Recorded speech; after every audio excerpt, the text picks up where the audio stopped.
Mga bro, grabeng statement ang binitawan ni US President Donald Trump noong September 30, 2025 sa harap ng mga general at admirals ng US military.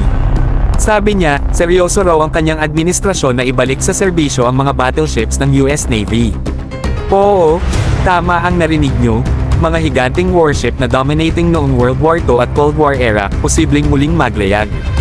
Ayon kay Trump, malinaw daw ang advantage ng battleships. Una, mas makapal ang armor nito kumpara sa mga modernong warship designs ngayon. Pangalawa, mas mura raw ang pagpapaputok ng 16-inch shells kaysa paggamit ng mamahaling missiles para sa mga target na hindi naman kailangan ng missile-level firepower. Pero eto ang catch. Kung talagang gusto ng US ibalik ang Iowa-class battleships, kasi sila lang ang option ngayon at lahat ay museum ships na, malaki ang mga problema. Una, restoration time. Hindi biro i-overhaul ang mga barkong to, at baka lumampas pa sa termino ni Trump kahit manalo pa siya sa re-election. Pangalawa, spare parts. Hindi na ginagawa ang karamihan ng components para sa ganitong kalaking barko. Pangatlo, ammunition.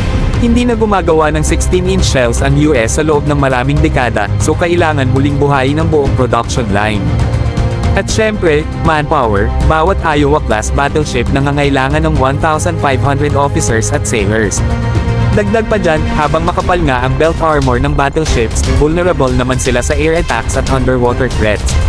Napatunayan na to sa history, smart bombs, ballistic missiles, modern heavyweight torpedoes, at sea mines, kayang i-neutralize ang ganitong klase ng barko. Hindi na lang usapan ng armor thickness ngayon kundi advanced defense systems, sensors, at integrated missile defense.